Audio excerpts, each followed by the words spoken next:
અમૃત પ્રાપ્તિ તારીખ 3/12/95 યુવા દિનની પ્રાતઃ સભામાં અમૃત પ્રાપ્તિનું મહિમા સ્વામીશ્રીએ ગાયો. મહારાજની જય, અક્ષર પુરુષોત્તમ મહારાજની જય, શાસ્ત્રીજી મહારાજની જય, યોગીજી મહારાજની જય.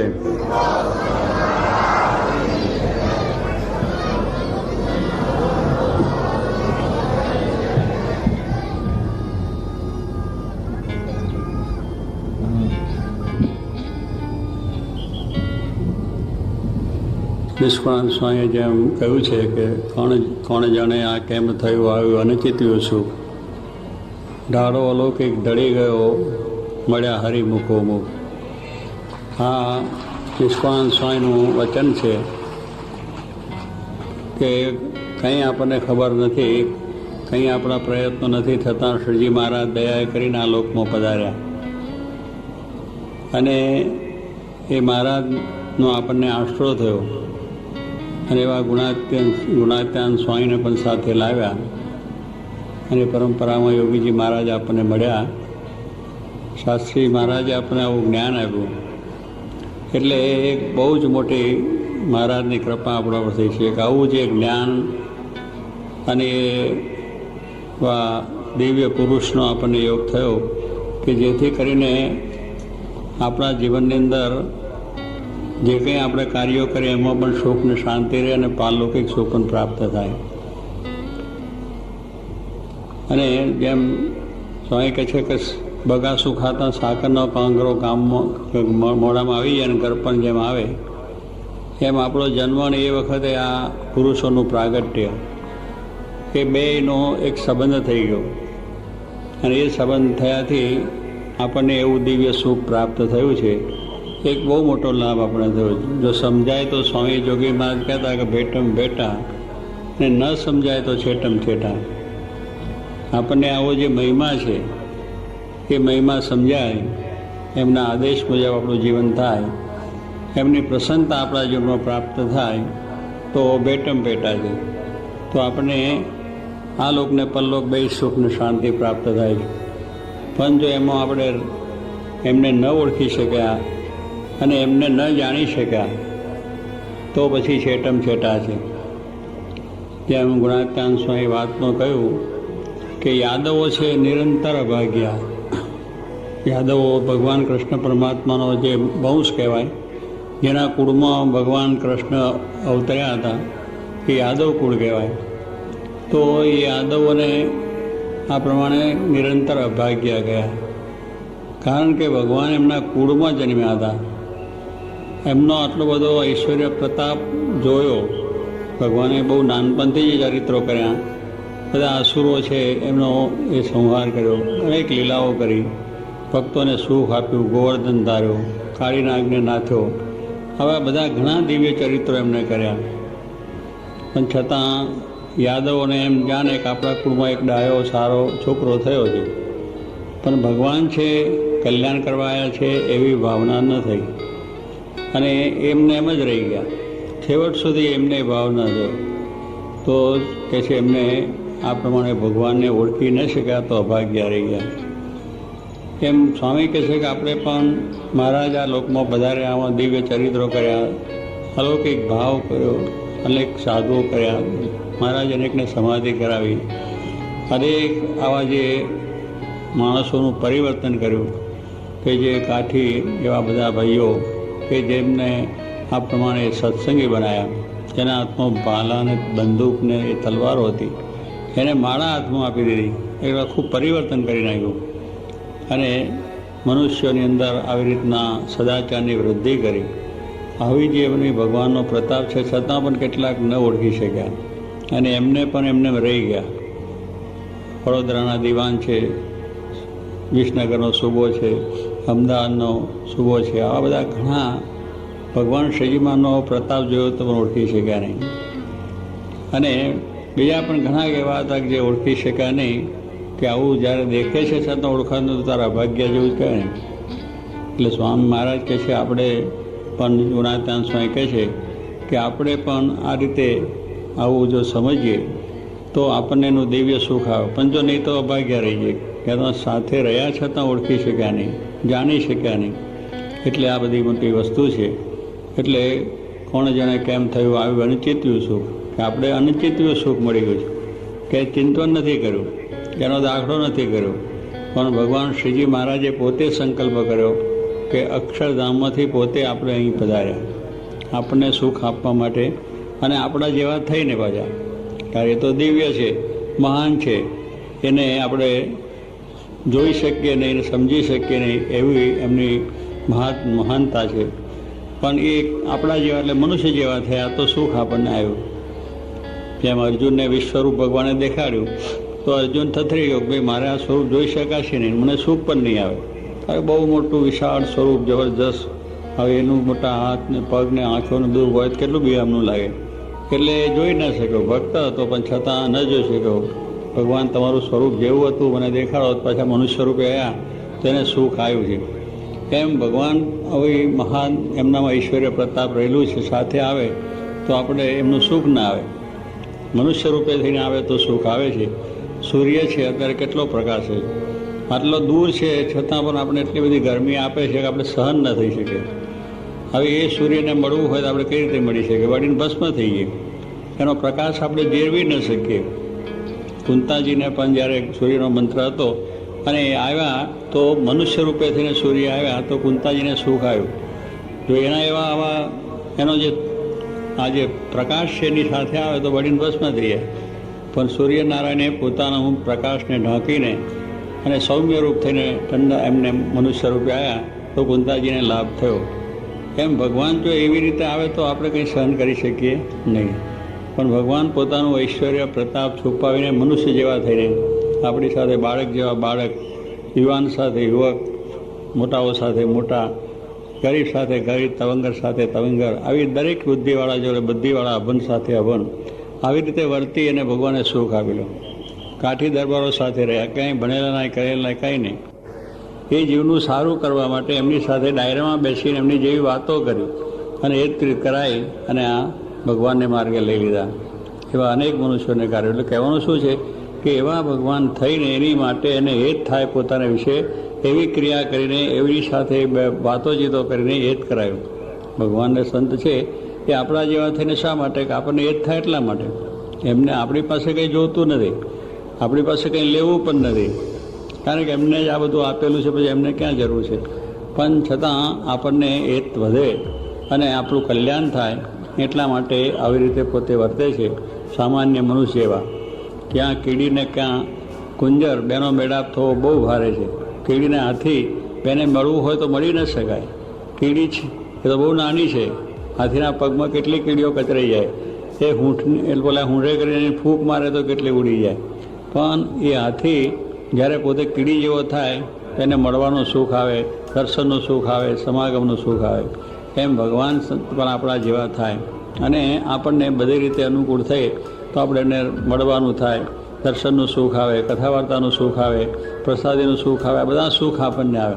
એટલા માટે એ આપણા જેવા થઈને આવે છે અને આવું સુખ આપણને આવે છે. નહીં તો આપણને થાય ને. એટલે નિષ્કાળ સ્વામી લખ્યું કે ભાગ્ય જાગ્યા આજ જાનવા, કોટી થયા કલ્યાણ, કોટી થયા કલ્યાણ, ઉધારો ન રહ્યો એહનો, પામ્યા પ્રભુ પ્રગટ પ્રમાણ, પામ્યા પ્રભુ પ્રગટ પ્રમાણ, ભાગ્ય જાગ્યા રે આજ જાનવા. નિષ્કાળ સ્વામી મહાવૈરાગ મૂર્તિ સાહેબ પોતે કીર્તનમાં લખે છે કે આપણા બહુ મોટા ભાગ્ય થયા. હવે ભાગ્ય શું? એ ઘડે તો મહારાજના વખતમાં સંતો હરિભક્તોને બિચારા દુઃખી હતા. સંતોને ગામો ગામ માર ખાવો પડે, કોઈ સત્કાર ન કરે, તિરસ્કાર કરે, ખાવાનું ઠેકાને, પીવાનું ઠેકાને, ઉતારણ ઠેકાને, આવી પરિસ્થિતિ હતી. હરિભક્તોને પણ લોકો, બીજા લોકો સત્સંગી જે થાય એને બીજા લોકો છે એ પરોક્ષના લોકો તિરસ્કાર કરે, ગામમાં રીતે કણજગાર કરે, નાદ બાર મૂકે, આવા બધા સહન કરવું પડતું હતું. પછી આવે તે ઘડીક આપણો ભાગ જાય. શું ભાગ જાય? ભાગ તો કંઈ મહેલાત મળે, પૈસા મળે, ટકા મળે, હગાવાલા સારા મળે, માન મોટપ મળે, કીર્તિ મળે તો ભાગ્ય કહેવાય. આપણે એમ માનીએ છીએ. આપણું માન્યતા શું છે કે આવું કંઈક આપણે થાય તો આપણો ભાગ્ય થઈ ગયો. ઓહો, અમારે તો બહુ સારો બંગલો મળ્યો, ભાગ્ય ઉગડી ગયા. એક બંગલો સારો મળે તો ત્યારે આપણે માનીએ કે આપણો બહુ મોટા ભાગ આવું નહોતું ધાર્યું, બંગલો સરસ મળી ગયો, અને એ પ્રમાણે આપણે થાય કે ના મળે ને કોઈ એકદમ અધિકાર કંઈ સારો મળી જાય તોય જાણે કે આપણે બહુ મોટો ભાગ થઈ ગયો કે આવો અધિકાર આપણને મળી ગયો. આપણને સારા સગા મળે તોય થઈ જાય કે આપણે વેવાઈ સારા મળી જાય, કોઈ કંઈ અમને જમાઈ સારા મળી ગયા, એમની અંદર કેપ ચાલે છે. એટલે ઘણી રીતે આપણે માણસ આવા ભાગ્ય માણસ આ લૌકિક વસ્તુથી આપણી મોટપ માનીએ છીએ, પણ એ તો લૌકિક વસ્તુની છે, સમય થોડા સમય માટેની છે, એ કાયમની નથી. પણ આ જે ભાગ્ય જે નિષ્કાળ સ્વામી કહે છે, ભાગ્ય શું જાય કે કોટી કલ્પે જે પરમાત્મા આપણને ન મળે એ મળી ગયા. આ પૃથ્વીમાં મનુષ્ય અવતાર ધારણ કરીને આવ્યા, આપણો એમનો આશરો થયો, એમનું ઓળખાણ થયું, એમની પ્રાપ્તિ થઈ, એ મોટા ભાગ આપણો છે. એમ આપણને નિષ્કાળ સ્વામી કહેવાય. અને કેટલા કલ્યાણ, કોટી કલ્યાણ લો, કલ્યાણનો કોઈ પાર જ નહીં. દરેક રીતે કલ્યાણ, આ લોકમાં ખાવાનું, પીવાનું, રહેવાનું, અને દરેક રીતે આપણે ભગવાનની ભજન ભક્તિ કરવાનું બધું અનુકૂળ થઈ ગયું.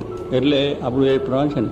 ત્યારે કહેવાનું શું કે આ મહારાજ નિષ્કાળ છે તો આપણા કલ્યાણ એકની વાત નથી, કરોડ કલ્યાણ થઈ ગયા. જો આપણે સમજાય તો, ન સમજાય તો કાંઈ નથી, અભાગ્ય જેવી વસ્તુ છે. પણ શ્રીજી મહારાજ મળ્યા અને એમના સંત ગુણાતીત મળ્યા એટલે આપણું કલ્યાણ આપણું કલ્યાણ થઈ ગયું છે. એમ અહીંયા નિષ્કાળ સ્વામી આપણને સમજાવે છે કે કોટી થયા કલ્યાણ ભાગી જાગ્યા આજે જાણવા, એવું એમને જે મહિમા કહ્યો છે એ નિષ્કાળ સ્વામીએ લક્ષ્મીવાણીમાં બેસીને આ લખ્યું છે. હવે તે ઘડી આપણી પરિસ્થિતિ જોઈએ તો આવી બધી મેં કહ્યું બધે માર ખાવો બીજું ત્રીજું છે, પણ એમને એમ કહ્યું કે શ્રીજી મહારાજ મળ્યા એ મોટા ભાગ. આપણને જે આ વસ્તુ ન મળે એ મળી છે એ આપણો ભાગ છે. આ તો બધી વસ્તુ મળે છે, પૈસા આપતા મોટપય મળે છે, પૈસા આપતા આપણે બધી વસ્તુ બંગલાય મળે છે, આ બધું મળી શકે છે. પણ જે આ દુનિયાની તમામ વસ્તુ આપતા ન મળે એ પરમાત્મા છે. અને ભગવાનના એકાંતિક સંત ગુણાતીત એ આપણને ના મળે, એ મળ્યા છે એ આપણને મોટી વાત, કારણ કે આપણું કલ્યાણ કરે છે અને આપણો મોક્ષ કરે છે. એવી વસ્તુ આપણને પ્રાપ્ત થઈ છે. એટલે નિષ્કાળ સ્વામી આપણને આ વાત સમજાવે છે કે આપણા ભાગે જાગ્યા છે અને આપણું કલ્યાણ. અને આ રીતે આ નિષ્કાળ સ્વામી આપણને જે વાત કરી છે કે બીજા પ્રસંગમાં કહે છે કે સંત વિનારે સાચી કોણ કહે સારા સુખની વાત, દયા રહી છે જેના દિલમાં નથી ઘટમાં ગાઢ. એવા સંત પણ આપણને મળ્યા. નિષ્કાળ સ્વામી જે કહે છે કે સંત વિના સાચી, કે કેવા સંત? ગુણાતીત સંત, કે જેમાં કોઈ માયાનો ભાવ નથી, જેની અંદર કોઈ મારું નથી, તારું નથી, પંચવર્તમાને યુક્ત છે અને મહારાજની આજ્ઞા સારધાર પાડે છે, ધર્મશ્રીનો ત્યાગ છે, એવા સંતની વાત કરે છે. કે એવા સંત છે આપણને સાચી વાત કરે કે જોગી મહારાજ જે આપણને મળ્યા છે, દર્શન કર્યા છે, શાસ્ત્રી મહારાજના દર્શન કર્યા છે, એવા પુરુષો કે જે આપણું હિત હંમેશા ઈચ્છે, આપણું સારું થાય એવું હંમેશા ઈચ્છે, મહારાજની આજ્ઞામાં સારધાર પોતે રહે, એવા સંત છે એ આપણને સાચી વાત કરી. એ સંતને કોઈ સ્વાર્થ નથી આપણી પાસે, ભગવાનને જેમ કોઈ નથી સ્વાર્થ સંતને પણ નથી. એને એક જ વસ્તુ છે કે આપણે ભગવાનની વિશે આપણી ભક્તિ થાય, આપણું કલ્યાણ થાય, આપણું સારું થાય, એ માટે જ રાત દિવસ વિચરણ છે. એ માટે જ પોતે હંમેશા તે કંઈ ભગવાનની વાત કરીને આપણે ભગવાનમાં જોડવાની જ વાત કરે છે. અને આ લોકની કોઈ ઈચ્છા પણ નથી. તો એવા પુરુષની વાત કરે કે સંત વિના સાચી કોણ કહે સારા સુખની વાત. આપણે સારા સુખની વાત કરે, આપણા જે કંઈ સારું સુખ છે એ વાત આપણને કહે છે કે ભાઈ સારામાં સારું સુખ શું છે? ભગવાનને સંત, એની પ્રાપ્તિ થઈ, એના દર્શન થયા, એના ધામની પ્રાપ્તિ થઈ, એ સારામાં સારું સુખ. આ બધું સુખ છે નાશવંત છે. આ લોકની અંદરનું જે સુખ આપણે મળે છે, પૈસા, ટકા, સમૃદ્ધિ, બીજું એ તો આપણે જરૂર છે, પ્રાપ્ત કરવાનું છે, ભોગવાનું છે, પણ નાશવંત છે. શરીર છે એવું, એની સાથે બધું છૂટી જાય. શરીર છે એ નાશવંત છે, એ છૂટી ગયું શરીર તો પછી આત્મા તો આપણે જો ભગવાનની ભક્તિ કરી ભગવાનના ધામમાં જાય, ભક્તિ ન કરી આ શરીર કરીને તો પછી અધોગતિ થાય.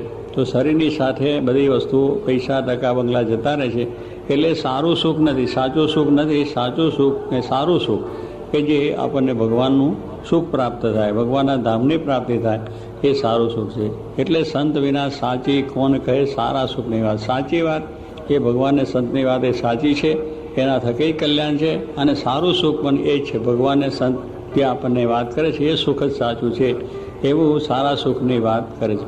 કારણ કે એને સાથી કરે છે કે દયા રહી છે એના દિલમાં નથી ઘટમાં ગાઢ. કે સંતના હૃદયમાં દયા રહી છે. જોગી મહારાજને આપણે જોયા કેટલી બધી દયા, ભગવાન સર્વનું ભલું કરો, અપાર દયા, કોઈ પણ જીવને દુઃખ ન થાય એવી વાત, કોઈ પણને દુઃખ ન થાય એવું બોલવું પણ નહીં, સહન કરવું. આવા દયાળુ હતા કે સૌનું સારું થાય, સૌનું સારું થાય એવી ભાવના હંમેશા. ત્યારે દયા છે કે આ જીવ છે એને થોડા કાળ જીવનું પલ્લોક બગડે, એને દયા શું આપણા પર છે કે આ બિચારો જન્મ મૃત્યુ ગર્ભવાસ લખ 84માં પાછો જશે. જો ભગવાન નહીં ભજે, ભગવાનનો આશરો નહીં કરે, આત્મકલ્યાણને માર્ગે નહીં ચાલે તો દુઃખી થશે. એટલું એમને મનમાં થોડા કાળ જીવને પલ્લોક બગડે. આપણે કેટલા કાળ જીવવું? 100 વર્ષનું આયુષ્ય છે.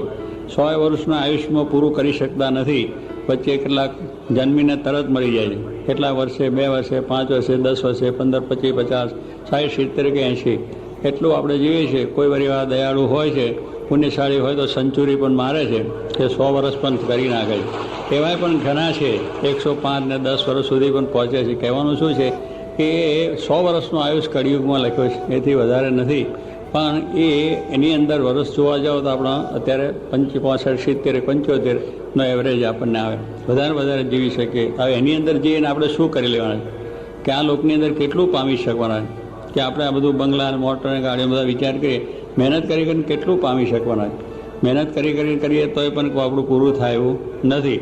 ભગવાનની દયા થાય તો બધું જ આપણને સુખ મળે, કે જે કાયમનું સુખ મળે. શાશ્વત સુખ, આ તો થોડું સુખ છે, અલ્પ સુખ છે, પણ એ અલ્પ અને એની સાથે મહાન સુખ મળે. ગુણાત્માએ કહ્યું કે ખેડૂત છે એ વાડી કરે અને ખેતરની અંદર પોતે કૂવો હોય અને જે પાણી પાય એને વાડી ત્યાં કહેવામાં આવે છે. એટલે 5-10 વીઘાની વાડી જે હોય તો કોષ જોડીને પાણી આખો દિવસ પાય તો મોર સાંજે 1-2 વીઘું પાણી પીવે. આખો દાડો મહેનત કોષને જોડીને કરે. 2 બળદને ત્રીજો ખેડૂત ખેંચ્યા જ કરે અને એ પ્રમાણે વાય તો 1-2 વીઘું પાણી પીવે. અને એમાં જે મોલ થાય એમાં પાછા ચોર આવે લઈ જાય, ઢોર ખાઈ જાય, બીજી રીતે ઘણી નુકસાન થઈ જાય અને એવું બધું એમાં મહેનત પણ કેટલી નિષ્ફળ જાય. એટલે સ્વામી કહે છે આ પ્રમાણે કોષ જોડીને વાડી કરવી અને જે કંઈ મહેનત કરવી એના મહેનતે કંઈ આપણને પાછો લાભ વધારે થાય નહીં. પણ સ્વામી કે જો ભગવાન દયા કરે, વરસાદ વરસાવે તો પછી આખી પૃથ્વીમાં લીલુંછમ થઈ જાય. આખી પૃથ્વીની અંદર એટલો વરસાદ વરસે તો અનાજ પણ ખૂબ પાકે. પછી ભલે એમાંથી ચોર લઈ જાય, કોઈ માણસ ઢોર બધા ખાઈ જાય, કેટલું નુકસાન થાય. પણ જ્યારે ચારે બાજુ વરસાદ વરસ્યો હોય તો અનાજના ઢગલા થઈ જાય. એમ સ્વામી કહે છે આપણી મહેનતથી, આપણે મહેનત કરીને કદાચ કરવા જઈએ તો આપણું કલ્યાણ કોષ જોડીને પાણી 1 વીઘું 2 વીઘું પાઈએ એવું છે અને એમાં પાછું વિઘ્ન થાય.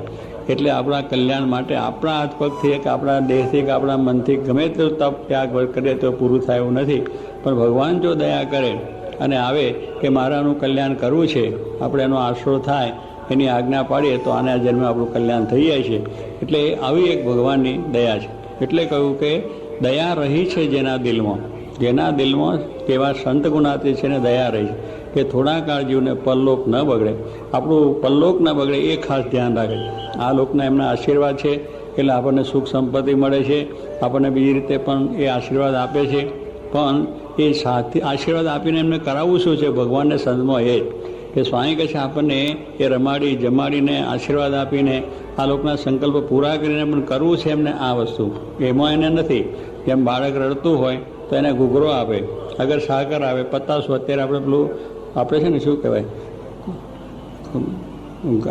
શું છોકરાને આપે છે ને ચોકલેટો આપે છે ને એ બધું રમાડે છોકરાને, પીપી આપે છે, એવું બધું આપે. એ શું એ છોકરાને આ રીતે એને રાજી રાખવા માટે. પણ ચોકલેટ ખવડાવી નથી, એને આ રીતની વસ્તુ કરવી નથી. જાણે છે કે એમાંથી રોગ થવાનો છે, એમાંથી એને દુઃખ થવાનું છે, પણ એ બતાવીને એને હેત કરીને સાચી વાત એને સમજાવી છે.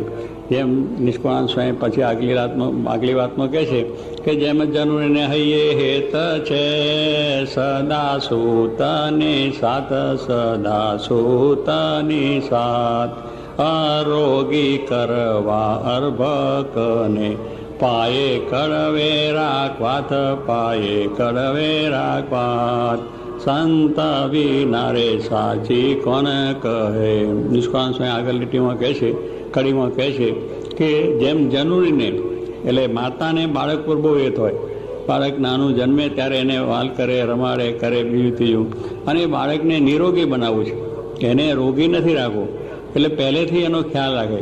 પોતે બાળક જ્યારે જન્મવાનું હોય ત્યારે પોતાના ઉદરમાં હોય ત્યારે પણ ખાવા પીવામાં બહુ જ ખબર રાખે. ખારું તીખું બીજું ત્રીજું ના કરે, ભગવાનનું ભક્તિ ભજન બધું જ કરે. સંસ્કારી બાળક થાય એનો ખટકો રાખે. અને માયકાંગલું ના થાય, રોગી ના થાય, એને માટે પોતે પણ સંયમ બહુ પાડે. અને બાળક જન્મે ત્યાર પછી પણ એને બધો ખ્યાલ રાખે, એને એ પ્રમાણે જે અનુકૂળ હોય એ પ્રમાણે ખોરાક આવે, પોતાનું જે તનનું દૂધ છે એ એને પચે એવું રીતનું ઉપાય કરે બીજું ત્રીજું. અને પછીથી પણ ખોરાકમાં એને સારું શરીર બને એટલા માટે પહેલેથી એના ક્વાથ પાવામાં આવતા. પેલા નાના બાળકો છે એને ક્વાથ એટલે કડવું આવે છે ને, કડવું એવું ક્વાથ પાય. કારણ કે એની અંદર જાય તો બીજા એવા ખરાબ જંતુઓ નાશ થઈ જાય અને છોકરાનું શરીર સારું બને, નિરોગી. એટલે પહેલેથી જો એવા જંતુ પેસી જાય તો છોકરો નિરોગી ના રહે, રોગી બની જાય, માયકાંગલા જેવો થાય, પછી હુક લકડી થઈ જાય. પણ પહેલેથી માતા એને ખબર રાખે એને એવો રોગ ના થાય એને માટે ઔષધ એમાં પાય. એ જરા કડવા હોય એ બાળક પીવે નહીં, એને આમ પાય ને મોઢામાં તો પીવે નહીં. કડવું લાગે એટલે બહુ એ થાય, આમ હાથ કરે, પગ કરે, પણ માં છે એને હાથ જાલી અને જરા જાલીને મોઢું પોરું કરીને મેં ચમચી નાખી દે. એવું એવા ઔષધો પાય કે જેથી બાળક બહુ મજબૂત તાંબા જેવું થાય. મોટો થાય તો પછી ઉંમરો આટલો એક હાથનો હોય ને કૂદકો મારીને ઓળખોડ પડે અને લીટણીએ જીજીને બધે આમ થાય. એટલે કેવું છે એવું મજબૂત છોકરું થાય. એવી રીતે એને મારી નથી નાખો.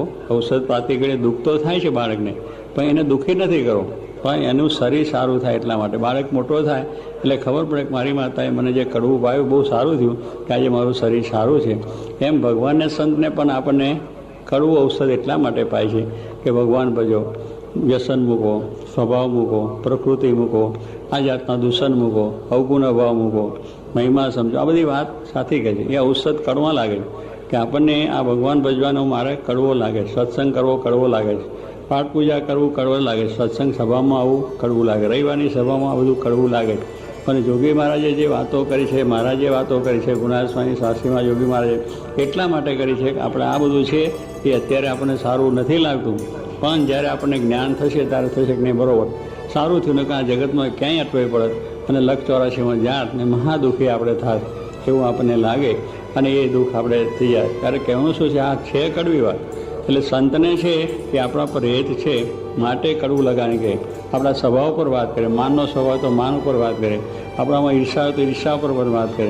વાત કરીને એમને કંઈ લેવું નથી, પણ આપણામાંથી એ કાઢવું છે. પણ પેલું આપણને કડવું લાગે. આપણે માની સ્વભાવ હોય એનું ખંડન કરે તો તરત આપણને દુઃખ થાય કે આવું મને કહ્યું. પણ જો આપણે ખરેખર એમનાથી કલ્યાણ માન્યું હોય તો આપણને દુઃખ ના થાય. બહુ સારું કે મારા સ્વભાવના શત્રુ છે, કે મારો સ્વભાવ સુધારવા માટે, મારામાં માન છે, ઈર્ષા છે, ક્રોધ છે, લોભ છે, કાઢવા માટે તો વાત કરે. એમને કાંઈ બીજી જરૂર, એમને કંઈ ઈચ્છા નથી. એટલે સારી વસ્તુ છે. તો જો ગુણાતાન સ્વામીના વખતમાં શિવલાલ શેઠ આપણે બોટાદના થઈ ગયા. એક વખત સભામાં બેઠા હતા, એમને સોપારી ખાવાની ટેવ હતી અને કાઠિયાવાડમાં સોપારીના કટકા કરી રાખે. તો સોપારી છે ને પૂરી વખતે નાના નાના કટકા કરે, પછી એ કટકો પૂરો થાય એટલે બીજો નાખે, એમ કટકા ચાલુ જ રહેતા હોય. એટલે એના કટકા ખાય એટલે કટ ખાય. જ્યારે પેલું ખાય ને બેઠા હોય તો પેલો કટકટનો અવાજ આવે. સ્વામી વાતો કરે છે, ગુણાતાન સ્વામી, અને સભામાં શિવલાલ શેઠે કટકો મોઢામાં સોપારી નાખ્યો એટલે આમ દબાવે એટલે કટ ખાય જરા, એ કટકટ થાય. એટલે સ્વામી કહે છે આ જે સ્વામી જાણ્યું કે આ શિવલાલ થાય છે. શિવલાલ શેઠ તો મોટા માણસ અને સમાજમાં મોટું સ્થાન અને બહુ સારા લાખો કરોડપતિના દીકરા અને પોતે મોટા વેપારી, માનપાનથી યુક્ત, એટલે આગળ જ બેઠેલા. અને સ્વામીએ કહ્યું કે આ શિવલાલ શેઠ હોપારી ખાય કેવું કઈ રીતે સભામાં? પણ એમણે સ્વામીએ કહ્યું કે આ સભામાં હાડકું કોણ ખાય છે એમ જોઈને વાત કરી. શિવલાલ શેઠ સમજી કે આ મારા ઉપર વાત કરી છે અને એ રીતે સ્વામી એમના સામું જોઈને વાત કરી. એટલે એમને થયું કે નક્કી મને જ વાત કરે છે. એટલે સભામાંથી ઊભા થયા, બહાર જઈ થૂકી આવ્યા, કટકો બહાર નાખી દીધો. પછી સભામાં આવીને બેઠા. સ્વામી બહુ રાજી થયા. શિવલાલને એમ ના થયું કે હું આવો મોટો માણસ, શેઠિયો માણસને સભામાં મારું અપમાન થયું થાય ને. એના સામું જોઈને કે હાડકું કોણ ખાય છે, શિવલાલના સામું જોઈને કહ્યું તો કેવું લાગે? મોટા માણસને બહુ દુઃખ થાય કે મારું સભામાં અપમાન કર્યું, મને ખૂણે બેસીને કહેવું હતું ને કહેવું હતું, એવું આપણે થાય. પણ સ્વામીને એનું એ જ કરવું હતું કે આટલો સ્વભાવ છે પણ સ્વભાવમાં નડે. ભગવાન ભજવામાં આટલો એક સોપારીનો કટકો છે એ પણ સુખ ના લેવા દે.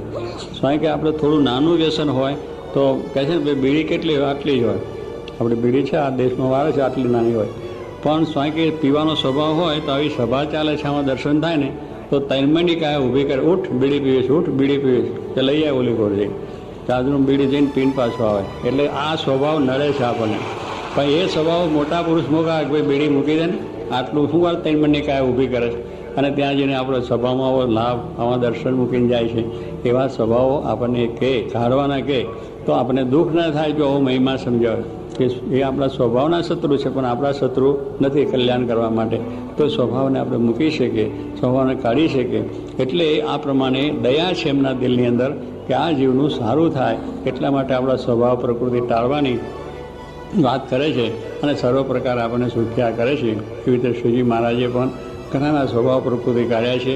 ગુણાતીતાનંદ સ્વામીએ પણ એવું પરિવર્તન ઘણું કર્યું છે. શાસ્ત્રીમાં યોગીજી મહારાજે પણ કર્યું છે. તો નિષ્કળાનંદ સ્વામી જેમ કહ્યું એમ માતા છે પોતાના બાળકનું હિત કરે છે, એમ ભગવાનને સંત પણ આપણા કે એમને એમના જેવા બનાવવા છે. કેવા બનાવવા છે? પોતાના જેવા. કે એને સંતને એવું નથી કે ભાઈ આપણે બધા ગરીબ રહે કે દુઃખી રહે, કે આપણે સુખી થયા છે, આપણને ભગવાનનું સુખ છે તો એમને પણ સુખ થાય, એમને પણ ભગવાનની ભક્તિ થાય અને ભગવાનને જેવું થાય. આપણે તો બીજાને કોઈ સારું થતું હોય તો કહીએ કે ના એને સારું ના થાય, મારા જેવો ના થાય, મારા જેવો પૈસાવાળો કે આબરૂદાર કે મને ધનાઢ્ય કે સત્તાવાળો ના બને. પણ મોટા પુરુષને એમ છે કે આપણે જેમ ભગવાનનું સુખ કે ભજન કે આ જગતની મોટો ભગવાનની મળી છે એ બધાને મળે એવી ભાવનાથી એ પોતે કરે છે. એટલે પોતાના જેવા બનાવવા છે એટલા માટે એ દાખલો કરે છે. તો આપણે આ રીતે આવા ભાગ્ય આપણે માનીને આપણા જીવનને ધન્યતા માનીને કે આપણું ધન્ય જીવન બન્યું છે, ભગવાન શ્રીજી મહારાજ એમના ગુણાતીત સંતનો યોગ થયો, સંબંધ થયો છે, આપણું કલ્યાણ થઈ ગયું છે. આપણા કલ્યાણમાં કોઈ ફેર નથી અને આપણે આ જ લોકને આપણું કલ્યાણ થવાનું છે. માટે એમના આદેશ અને માન આપીને એમના આદેશ પ્રમાણે રહી, નિયમ ધર્મમાં રહી અને મહારાજ જેમ રાજી થાય એમ કરવું અને આપણા જીવનની અંદર આવો શુભ વિચાર રાખીને હંમેશા આપણે મહારાજનો મહિમા સમજીને ભક્તિ કરવી એ જ પ્રાર્થના.